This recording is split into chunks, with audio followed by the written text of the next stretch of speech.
Dubbiin qolaa suni kitaaba hirkoo mucaasa wallaggaati beektaa? No, no. Qola kan inni dubbii qolaa jechuun figurative speech yookaan zaybee jechuudha maariffaan. Eeshi asitti dhufnee itti fufnee biological sanii kan jedhu jira. Kun immoo kan agarsiisu namni kam abbaa fi haadharraa kan dhalatu an fakkeenyaaf Abrahaam Isaaqiin dhalchee jenna. Isa dhalatu sana inni sun ilma biolojii ilma walqunnamtii saalaatiin dhalatu jechuudha. Inni kan biraan ilma guddifame. Yookaan akka macaafa keessaatti isa guddifachaa afaan Oromootu hin ta'in innis jira amma fakkeenyaaf kana yoo itti dabalee rakkoon qabu akka Baayibilii keessatti kan haasa'u spiritual son wanti jedhamu jira ilma afuuraa kan jedhamu jira ilmi guddifatame jira ilmi guddifatame jechuun nuti ijoollee waaqayyoo taanee guddifamne nuti Oromoota turree karaa Yesuus Kiristoos ijoollee waaqayyoo jedhamne waamamne isa kanaan adopted taane we became the children of God akkas taane itti fufee ilma afuuraatu jira. Ilmi afuuraa amma fakkeenyaaf Ximitiyoos ilma afuuraa Phaawulos fakkeenyaaf. Akkaataa kana kanatti ilmatu jira hiika garaagaraa qaba. Waaqayyo sinaa eebbisu. Galatoomi dirroo abbaa caalii abbaa caalii. Abbaa caalii jirtuumi. Dirroo. Neetworkiin koo baay'ee dadda'an jiru natti fakkaata wajjin haasaa mucaa.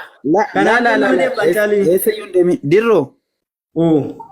Hidda dhalootaa kee yeroo lakkaa'attu ati definiishinii waa'ee ilmummaa irratti amma laattee turte. Hidda dhalootaa kee yeroo lakkaa'attu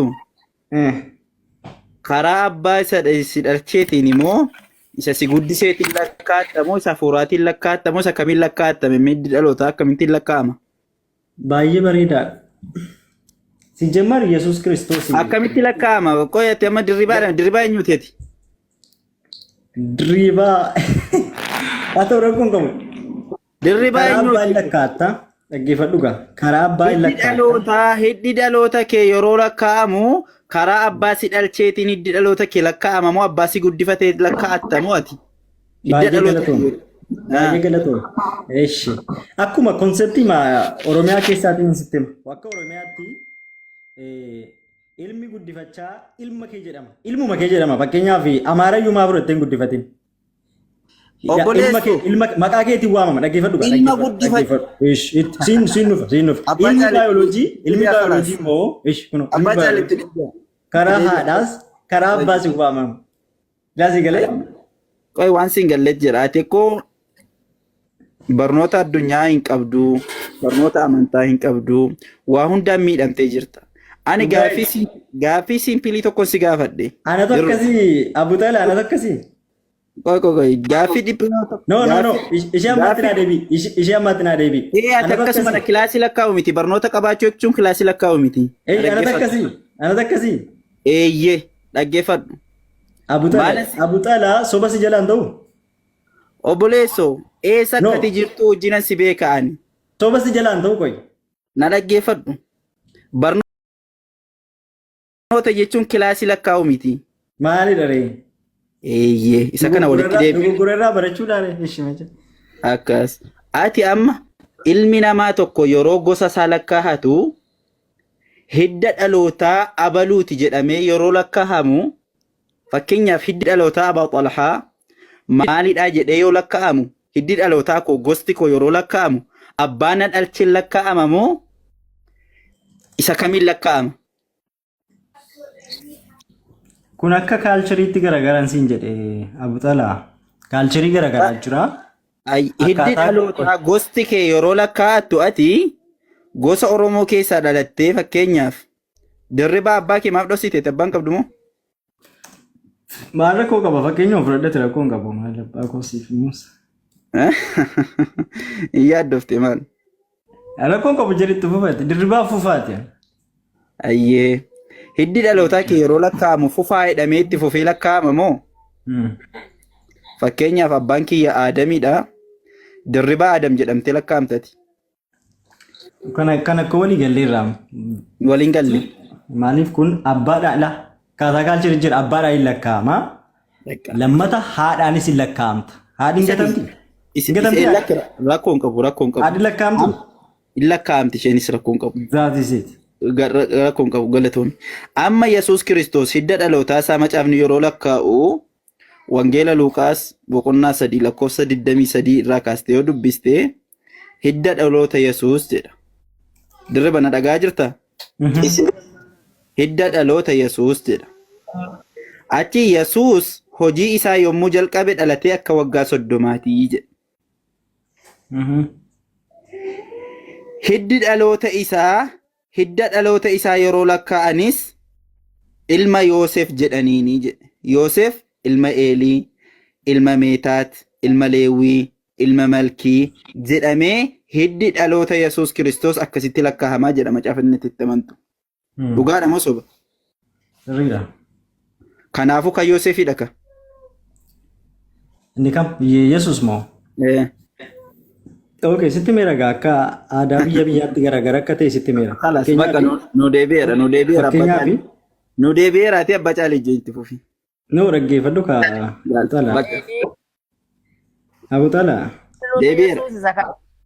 Akkasitti ati kaalcharii naannoo adda addaa nutti himiniiti. Kan macaafarraa yoo nutti himte hiddi dhaloota Yesuus ilma Yoosef ilma Eelii akkasaatti achitti dhaqee addaamitti gala. Ilma Waaqayyoon jedhin macaafa walda'u kana keessaa bahi hin fayyitaa. Abbaa caalimee as bayinaa sodna jechuun rakkoon qabu. Rakkoon qabu. Maqaa Yesuus Kiristoos itti waamame ilma namaa jedhameera kana jedhameera kana jedhameera jedhee isin ibsaan oolleen amma ofumaan illee haasaa oolleen. Maaloo ani wanni amma hubadhe haasawa dirribaa eebbifamaadha. Haasawa dirribaa ammaarraa Yesuus Kiristoos abbaa lama akka qabu hidda dhalootaa akka qabu Waaqayyoon ammoo hidda dhalootaa qabaachuun Waaqayyo hidda dhalootaa ni qaba jennee hin amannu waan ta'eef Yesuus akka hidda dhalootaa qabu sanuu Waaqayyoon guddatee hojiin eegalu waggaa 30tti hojii eegaluusaa amma argee jira. Waaqayyoon durumaa guddaadha. Waaqayyoon hin guddatu. Waaqayyoon dirribaa faammoo guyyaa keessaa hanga umurii 30tti hojii eegaluusaa guddatee hojii turuusaa argee jira. Haasaa eebbifamaa ture. Namni abbaa lama qabu, abbaa lama yoo qabaatte biyya keessanitti namni abbaa lama qabu yoo jiraate hin beekani. Biyya keessatti immoo namni akkasii ilma bakka duwwaa jedhama. Andiisee jira. Galatooma. Eenyu taasaa jira mana wajjin? Diinaraas kana haasofsiisaa abbaa caali. Gaaffiin qaba Abutala. Abutala. Abbaan caaliin deemanii. Abdi. Abutala gaaffiin qaba. Dirriba waan gaaffii waliin keenya. Waliin gaaleemne dirriba. Tole itti fufi. Abbaa caalii jirtu? Naam Ustaz. Diinaraas kana dubbisaanii miti.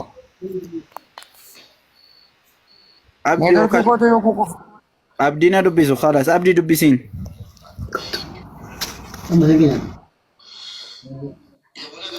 Iyya sagaleen hin dhaga'ama?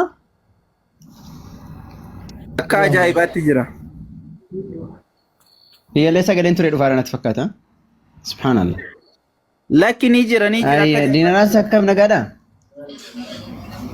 Nagaa galata rabbii. Baga nagaa taatan hin dhugeessa.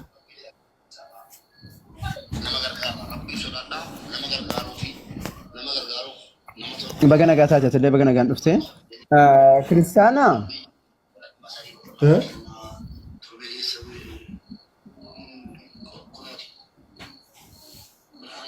Kiristaana?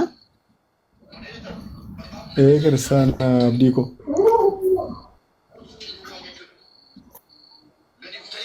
Okay, ortodoksii moo pirootestaantii? Pirootestaantii. Okay, Maariyaamii haadha Waaqayyooti? Maariyaam ishee kam? Maariyaam isheen Yesuus hin deessisuun haadha Waaqayyooti? Maariyaam eenyu jedhamti? Isheen Maariyaam lama jira. Maariyaam isi Yesuus deessisi gaafadhe. Sima Yesuus deessisuuni Maariyaam haadha Waaqayyoo jedhamti? ishee Yesuus deesse. Si Yesuus Kiristoos deesse sun. Haadha Yesuusii kaa ishee Waaqayyo deesse hin jettu.